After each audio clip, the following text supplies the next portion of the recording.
What is going on, everybody, and welcome back to Mr. Plays. Today I will be telling you the best weapons in Legend of Zelda Breath of the Wild for every type of weapon, and also how or where to get them. I will be telling you the top 3 two-handed weapons, one-handed weapons, spears, and also elemental weapons. Roll the intro.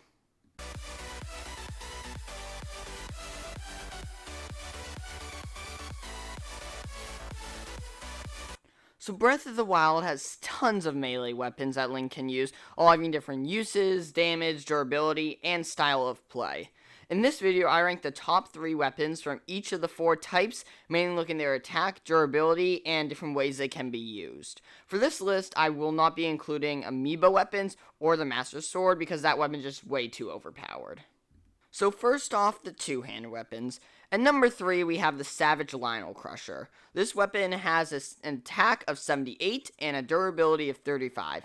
This weapon is very simple to get just by defeating any Lynel that holds a Crusher. There's one right here on the map that you can get to, and of course Lynels, they're not too hard to defeat, just know how to fight them. We actually have a video about how to defeat Lynels in under 1 minute. You can check that out in the card up there or description down below. And so you go right there, defeat the Lynel, and you'll get a Savage Lynel Crusher.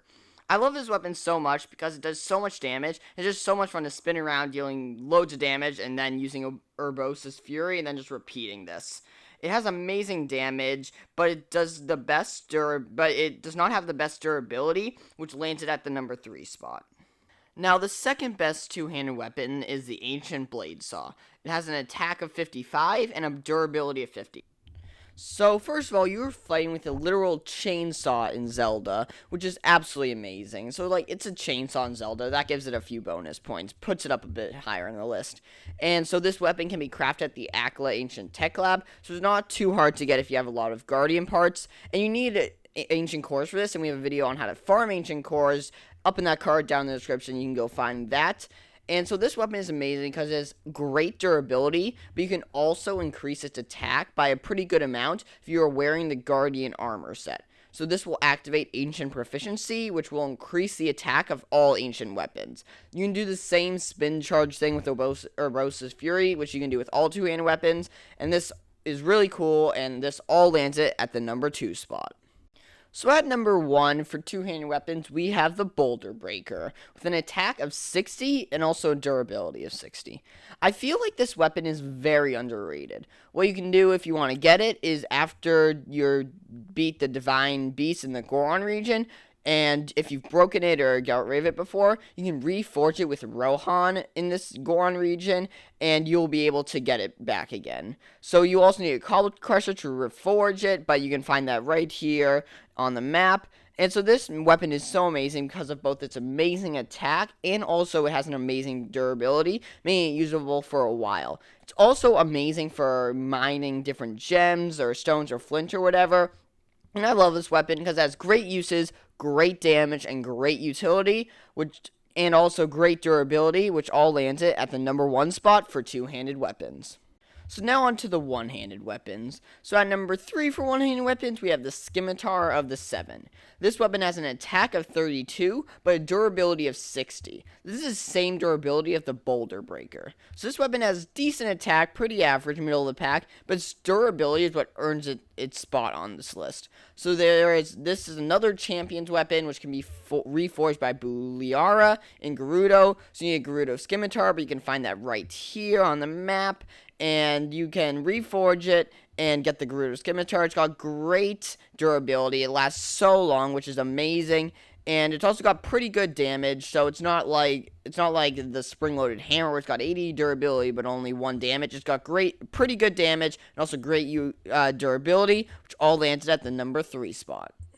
So at number 2, we have the Ancient Short Sword with an attack of 40 and a durability of 54. So this weapon you can also craft at the Akla Ancient Tech Lab. It has pretty good attack for one-handed weapon and also amazing durability. Again, you can use Ancient Proficiency to increase its attack, which again is really nice but if you're fighting Guardians or have Guardian armor on.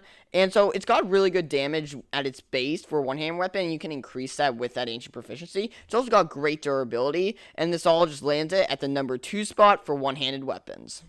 And the best one-handed weapon in BOTW is the Savage Lynel Sword, having an attack of 58 and a durability of 51. These stats are pretty much the inverse of what the stats are for the ancient short sword. You can get this weapon by defeating any Lynel carrying a sword. There's one right here on the map that has a sword. And so damage, I feel like, is more important than durability, since you have so many good weapons in the game and so many slots to put them. So that is why this is just ahead of the ancient short sword. And so all of this, it's great damage, also pretty good utility, also pretty good durability. That's what makes it the best one-handed weapon. Okay, so now on to the spears. So the third best spear is the Savage Lynel spear with an attack of 30 and a durability of 45.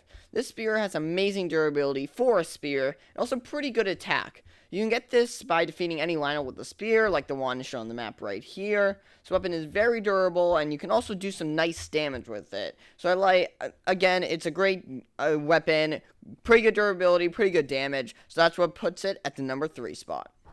So now, at number 2, we have the Light Scale Trident with an attack of 22 and a durability of 70. So this weapon has crazy good durability and some pretty okay attack. It's pretty middle of the pack, pretty average attack, but it's just durability just puts it just makes it so insane. And so you can get this by reforging it in the Zora region, and so you need to get a Zora Trident. You just get it out of the pool right there, and then you talk to the guy, reforge it. And this weapon is a lot of fun to use. You can charge it up and unleash an absolute flurry of attacks. And also will take forever until it breaks, which is amazing. This is one of the most durable weapons in the game that also has pretty good attack, which lands it at the number 2 spot. And now the best spear in the game is the Ancient Spear, with an attack of 30 and a durability of 50. So like the other ancient weapons, you can increase its attack by wearing Guardian armor, so you get that ancient proficiency. And so you can get this spear again at the Accolade Ancient Tech Lab. And then, just a great weapon. It's just like all other spears, you can just spam those attacks. They just go crazy, go flying. It's amazing. It's got really good damage. And also, it's got great durability. It's got more damage than the Light Scale Trident, but less durability. But also, that damage can be increased by using the ancient proficiency. So just an amazing weapon. All of this that puts the Ancient Spear at the number 1 spot. So now on to the elemental weapons. So at number 3 for elemental weapons, we have the Great Flame Blade with an attack of 34 and a durability of 50. This weapon can be found at the Elden Great Skeleton. You just have to defeat that moblin and he'll drop it. So this weapon is a great weapon. It has a bunch of great uses. So it can keep you warm, it can melt ice by just having it. It can also create campfires without needing to use flint. You only need to put down some wood. It's got a lot of great uses. But also fighting its enemies, it catches them on fire, so they stop fighting for a little bit. But the downside of that is then they have fiery weapons. But again, it's got great attack, 34, and also really good durability of 50. So all that makes it the 3rd best elemental weapon. So now for number 2, I'm going to be going with the Great Thunderblade with an attack of 32 and a durability of 50. So these stats are pretty similar to the Great Flame Blade, but its attack is 2 less. But the thing is, I like it a bit better, even though it has a bit less attack. I like it because when it will shock the opponent, and it will make them like drop their weapons, which is absolutely amazing. You just spin around, keep shocking everyone. They just stand there doing nothing. You're just shocking everyone, and it's just a really great weapon. It has a shock field if you hit a metal object or if you do it during the rain, which is absolutely amazing. So that gives it even more uses. And you can find this if you want to go to the summit of Kuho Mountain. It's right around there. And so you go to the top of that mountain, and in between that pile of rocks is a Great Thunderblade. And it's just a great weapon. It has pretty good uses. And so that's what puts it at the number 2 spot. And the best elemental weapon in the game is the Blizzard Rod, having an attack of 10 and a durability of 32.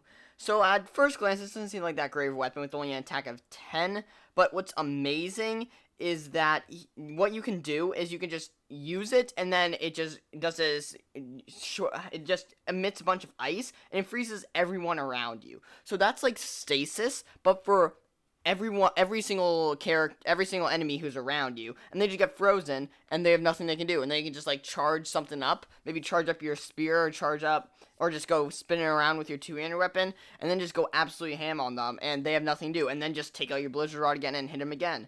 And the durability doesn't even matter, because you're just supposed to hit the air, and then it freezes everyone, so you don't need to ever hit a enemy, and therefore, if you use it correctly, it won't ever break. So the Blizzard Rod, it's such a great champion.